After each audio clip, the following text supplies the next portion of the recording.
민주당에서 추진하는 지역의사제는 100% 실패로 돌아갈 수밖에 없습니다. 실패할 가능성, 아니 반드시 그렇게 될 수밖에 없는 이유에 대해서 설명드리도록 하겠습니다.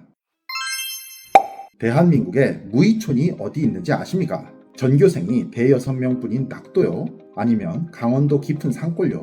틀렸습니다. 2026년 대한민국에 무의촌은 존재하지 않습니다.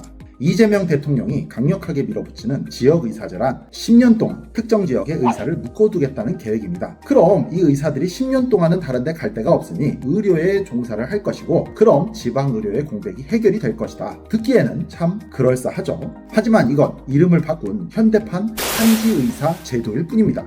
해방 이후에 의료시설이 매우 낙후되어 있을 때 건강보험이라는 개념이 없었던 시절에 그 지역에 이렇게 천막 하나만 치고 진료를 하는 한지의사라는 제도가 있었습니다. 그때는 10년이 아니라 의사 면허 자체가 평생 해당 지역에서만 진료를 하는 무려 종신직이었습니다. 이 당시에 그러면 한지의사에 대한 인식이 어땠을까요? 해방 이후에는 천막 하나 치고 진료하는 한지의사라도 감지덕지한 시절이 있었습니다. 그 당시에도 한지의사는 정식의사라기보다는 의사의 조수 개념으로 돈 있는 집안에서는 한지의사에게 진료를 받는 일은 없었어요. 박정희 대통령이 전국민 건강보험 제도를 만들고 의료의 보장성이 강화가 되면서 한지의사는 점점 외면을 받기 시작합니다. 의료에 대한 눈높이가 높아지고 보장성이 강화되면서 병원의 문턱이 많이 낮아졌습니다. 그리고 1986년에 얼마 남지 않은 한지의사에게 정식의사의 전환의 길을 열어주면서 한지의사 제도는 폐지가 되었습니다. 아무도 찾지 않으니까 필요가 없었던 거죠.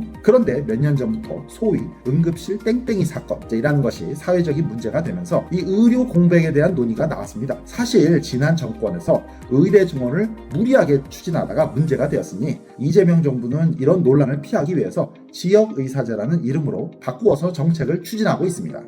2024년에 박희승 의원실의 발표에 따르면 서울 이외 지역 암 환자 3명 중 1명은 암 진단이 되면 서울로 가서 수술을 받고, 이 소득이 높을수록 그 경향이 심해진다고 밝혔습니다. 또한 2024년도 국정감사에서도 더불어민주당 김윤 의원실에서 의정 갈등에 따른 전공의 공백 속에서도 서울의 주요 상급 종합병원에 서울 지역 이외 거주자 진료 비중이 40%를 돌파를 했습니다. 소위 빅5라고 하는 서울대학교, 세브란스, 성모병원, 아산병원, 삼성병원은 서울 이외의 거주자 비율이 거의 절반에 육박을 합니다. 대부분 유명 병원들은 지방에서 온 환자들로 가득 찬다는 뜻입니다. 반면에 대부분 지역의 지역 소재 대학에서는 이 타 지역 사람들이 10%가 채 안 됩니다. 환자들이 지방의 대학병원을 찾는 경우가 거의 없다는 뜻이지요. 이미 큰 병이 걸리면 지방병원은 외면을 받고 있습니다. 감기나 장염 정도는 이 지방의 의료기관을 이용을 해도 중증 질환이 발생을 하면 전부 서울로 갑니다. 주변 지인 중에도 암 걸렸다 하면 전화가 와요. 이 서울 소재의 큰 병원에 아는 사람이 있느냐? 이런 질문 정말 많이 받습니다. 왜 이런 현상이 생기겠습니까? 바로 지방 의료에 대한 불신이 심하기 때문이죠. 아니 심지어 대통령도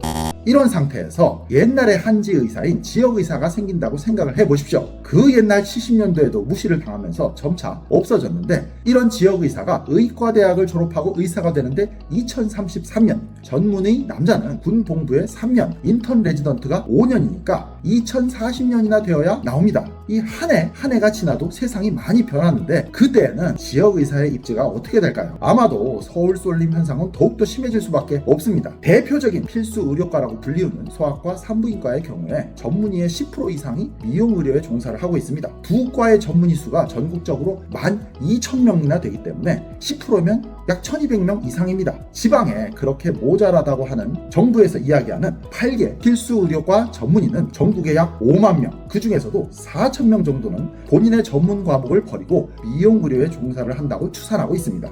사실 이들은 5년 이상의 수련 과정과 그 이상의 지역 의료에 대한 경험이 있기 때문에 사실 필수 의료에 투여 가능한 준비된 재원들입니다. 매번 해당 지역에 전문의가 없어서 행정구역을 넘어서 진료를 받는 경우가 많다고 하는데, 이분들이 그런 지역에서 근무를 꺼리는 이유는 굉장히 힘든 근무 환경과 소송의 위험성이 매우 높기 때문입니다. 사실 의사들도 본인이 10년 이상 수련하고 배운 과를 계속 하고 싶어 합니다. 10년 동안 내가 양식 레스토랑을 계속 전문으로 하고 있었는데 갑자기 장사가 안 돼서 중국집을 하려고 하면 굉장히 힘들지 않겠습니까? 그래도 본인이 제일 잘하는 것이 양식인데 전문의 한 명을 만들어내는데 약 10년, 비용으로는 9억 원 정도가 소요가 됩니다. 이게 최소한의 금액이에요. 의과대학에서 등록금이 거의 500만 원, 많게는 1000만 원인데 왜 비용이 드느냐 하는데, 의과대학에서 학생 한 명을 가르치기 위해 지출하는 교육 원가는 연간 4천만 원에 달합니다. AI가 이렇게 무섭게 발달을 하는데 2040년이라 앞으로 어떻게 될지도 모르는데, 솔직히 말하면 의과대학에 가시는 것을 저는 별로 추천드리지 않습니다.